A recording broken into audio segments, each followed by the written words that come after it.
Hi everybody, and welcome to the first in a long line of hopefully educational and entertaining Facebook posts. I'm Jeremy from FH Steinbart Company. Thanks for joining us.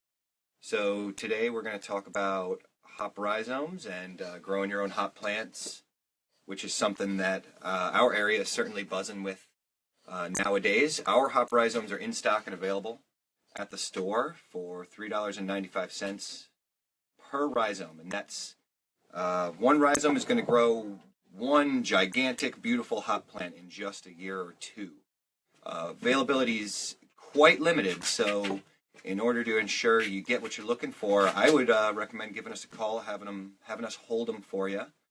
But let's get right down to it. Talk about how you can grow your own hop plants at home and how you can utilize them.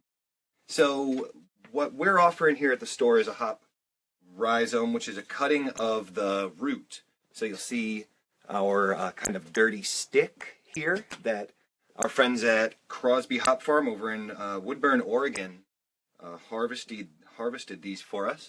So if you look real closely, you might see a couple of little white shoots come out, and those will grow into bines. So what a lot of people would refer to as a hop vine is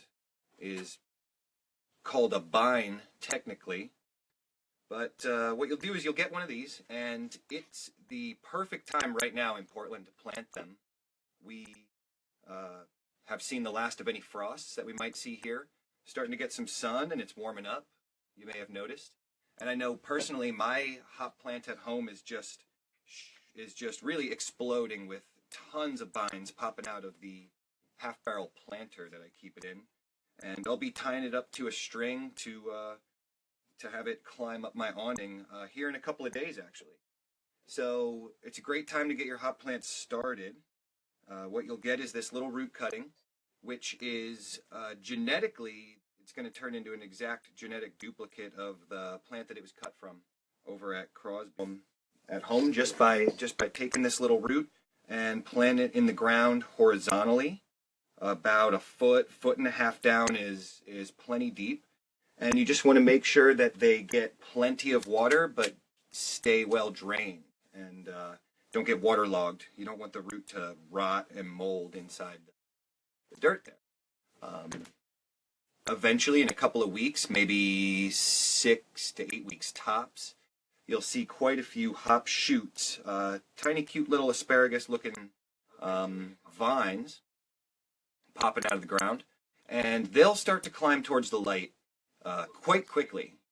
And you'll want to provide them a place to climb. That could be a string or a porous wall. They'll climb right up a brick wall just like ivy.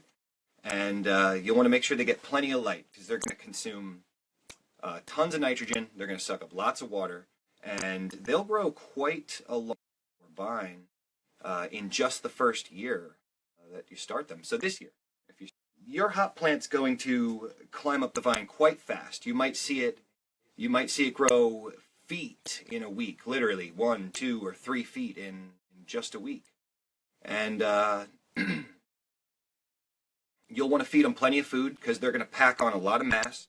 And by about August, you'll see them start to bloom with little tiny hop buds, little tiny hop cones, which are the flowers of the hop plant. And once you see them start to bloom, you'll watch for them to ripen. We'll get back to ripening.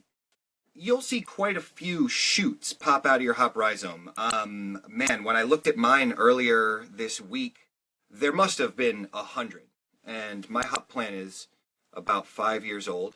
I've even moved with it because it's in a big half-barrel planter. So it wasn't particularly easy. It was a little bit of a backbreaker, but we did get it to my new house, and it survived the move just fine. It's still just as burly and vigorous as ever. So I saw what must have been 100 shoots coming out of my half-barrel planter last week. And I have trimmed them down to 3 shoots. So I'm going to grow 3 vines all up the same string actually, which might be a little bit crowded, but that should work pretty good.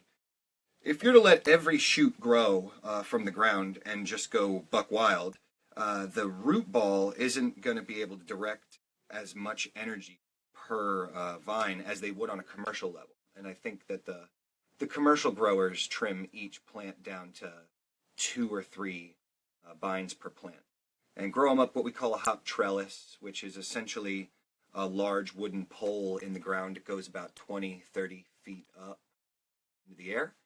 And they string, I think it's organic coconut fiber twine, down to the ground to give those hop plants a support to grow up towards the sun without blocking very much of that sun, of course. We talked about it being a great time for you to plant your hop rhizomes.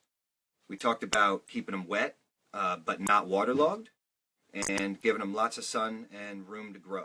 We talked about trimming them down to 2 or 3 vines per plant, and basically making sure that they have enough nitrogen and plant food of your choice, really, to be able to continue really vigorous growth.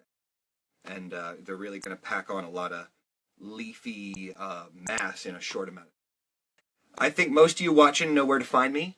And anyone here at the store can help you learn more about how to grow hops well and how to utilize them well. Thank you all for tuning in. We have hop rhizomes starting right now. It's time to come get them. And we look forward to seeing you in future Facebook posts. Thank you very much. Cheers. And we'll catch you guys around.